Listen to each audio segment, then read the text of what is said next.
Kami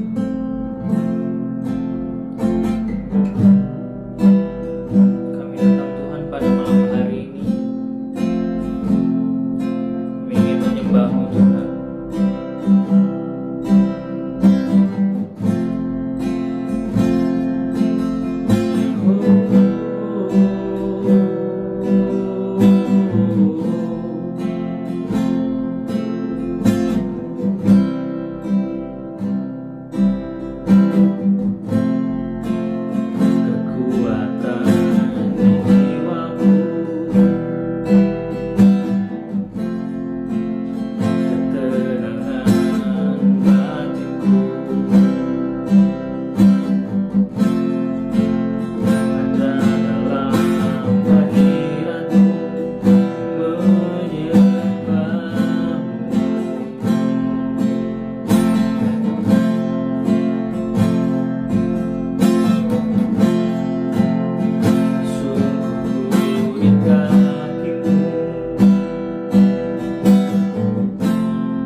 janji. Kami percaya kuasa-Mu tidak dibatasi oleh ruang dan waktu. Engkau Tuhan yang merenangkan setiap hati kami, sehingga kami boleh terfokus hanya kepadamu Tuhan. Dalam waktu yang singkat ini kami mau mendengarkan firman-Mu. Kami mau belajar untuk duduk diam dan mendengar serta melakukan firman-Mu Bapa dalam kehidupan kami Tuhan. Biar fokus kami hanya kepadamu, bukan kepada hal-hal lain yang ada di sekitar kami. Terima kasih. Ini kami anak-anak-Mu dan kami siap mendengarkan firman-Mu. Di dalam nama Tuhan Yesus Kristus, Tuhan dan Juru Selamat kami yang hidup, kami berdoa. Haleluya. Amin.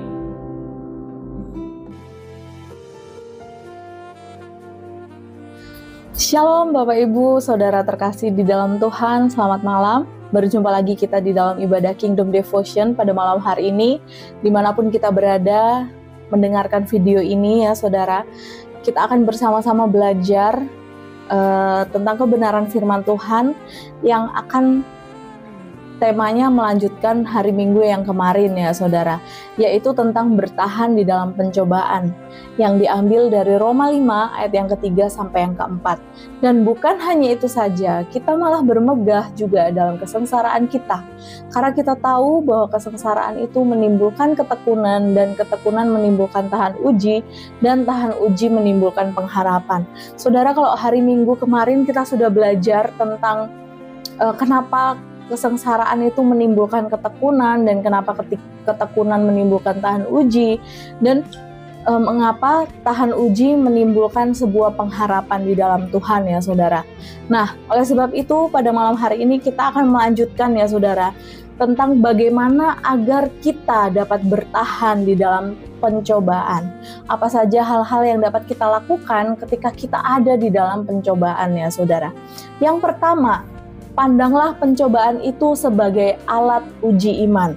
Saudara percaya bahwa tidak ada satupun kesengsaraan atau ujian atau pencobaan yang Tuhan berikan kepada kita atau yang kita lalui itu tidak ada maksud, tidak ada tujuannya. Tidak mungkin ya Saudara, segala sesuatu yang terjadi di dalam hidup kita pasti ada rencana Tuhan di dalamnya.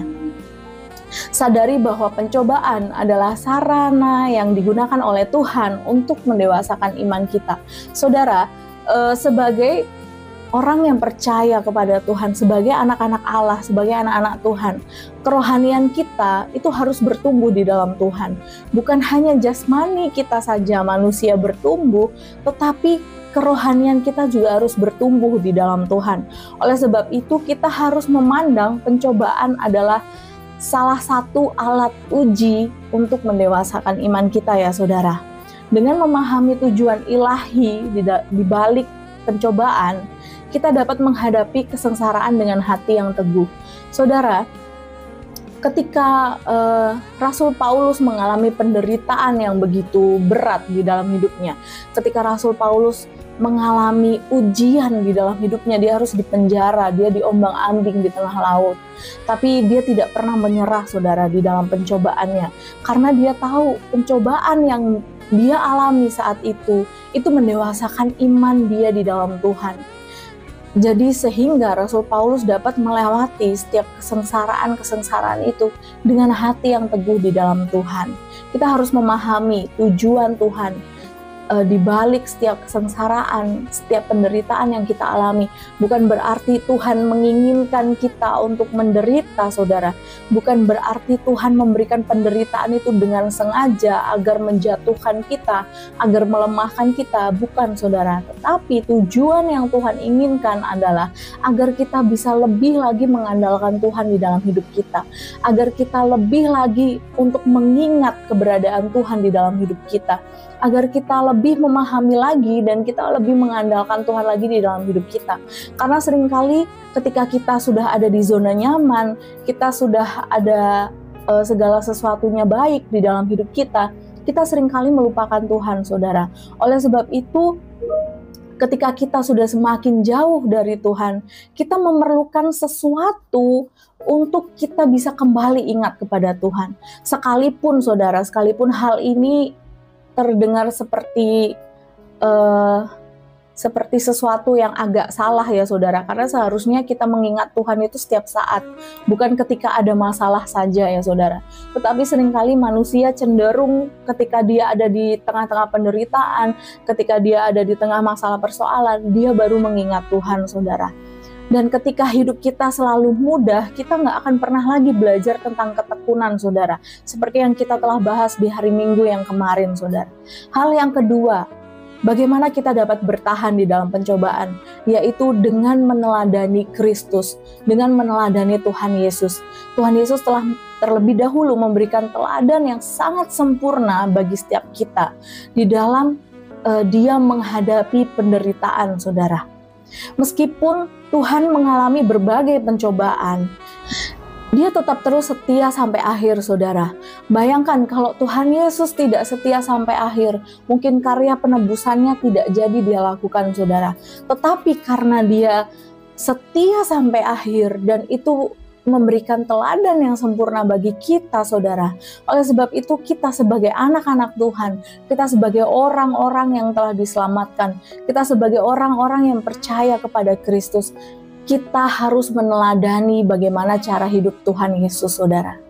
Demikian pula Paulus ketika dia menunjukkan ketekunan yang luar biasa, meskipun dia harus menghadapi berbagai penderitaan di dalam pelayanannya. Saudara, saya tidak perlu lagi ceritakan panjang lebar tentang bagaimana kisah hidup Paulus.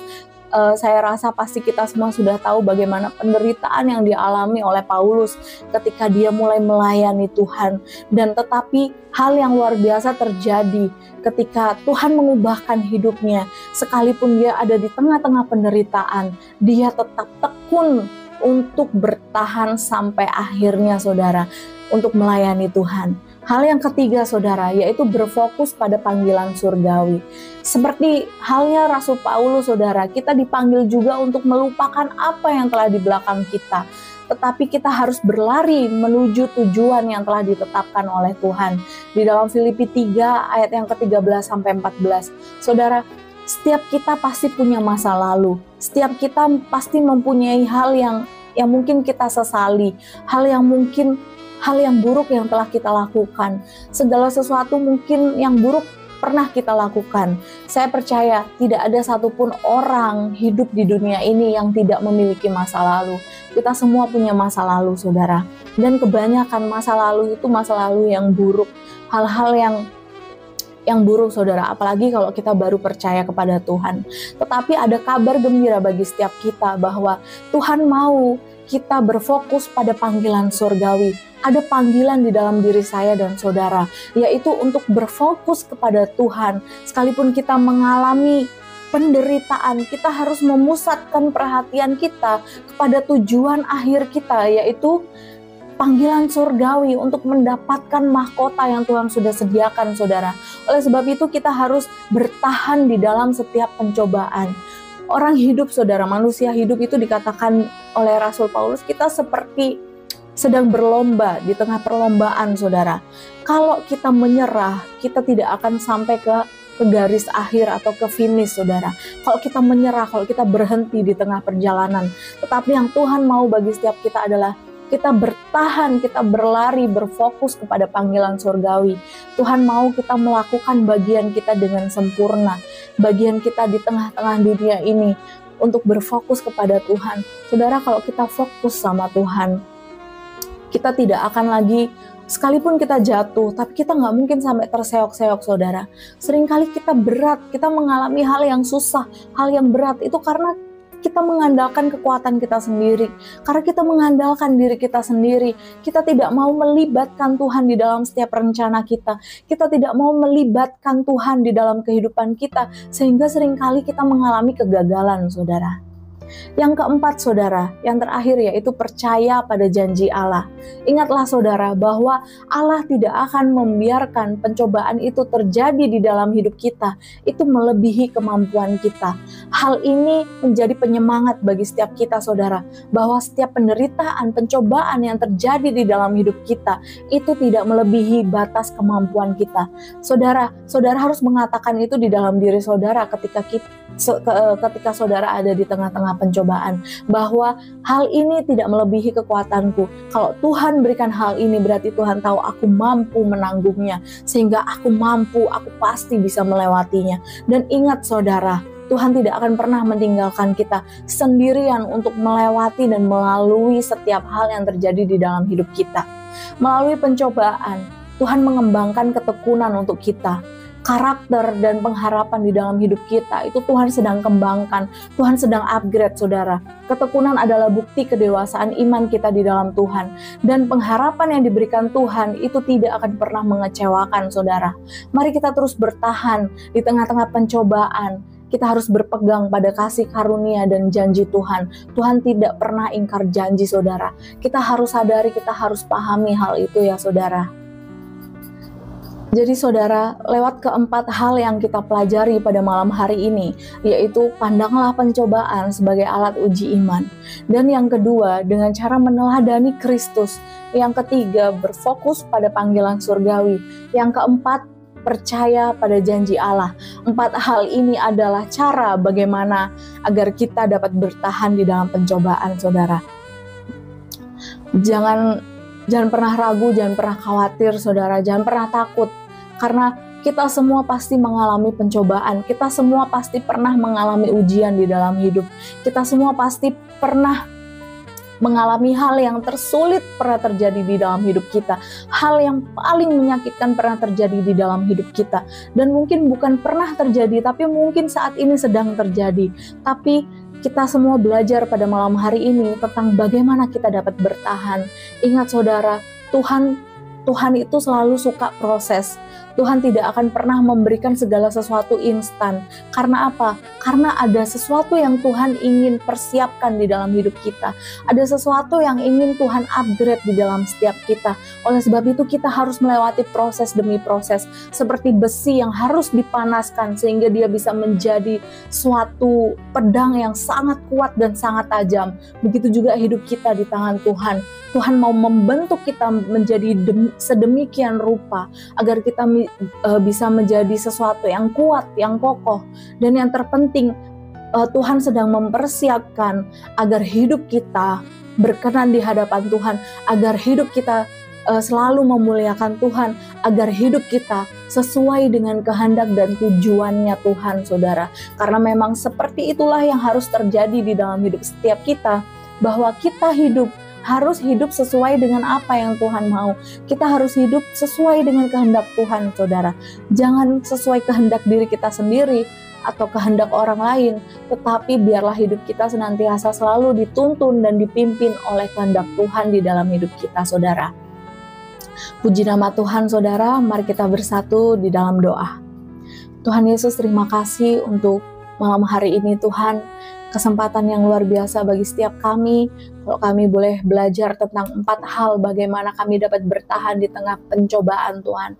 Biarlah Tuhan Kau yang memberikan kemampuan bagi setiap kami, Kau yang menguatkan setiap kami Tuhan. Terlebih lagi Engkau yang selalu mengingatkan kami bahwa ada Tuhan di dalam hidup kami, bahwa ada Tuhan yang memimpin kami, sehingga kami bisa berfokus kepada panggilan kami, yaitu untuk menjadi terang, menjadi pelaku firman, menjadi saksi-Mu ya Tuhan, menjadi duta-duta kerajaan-Mu bagi dunia ini.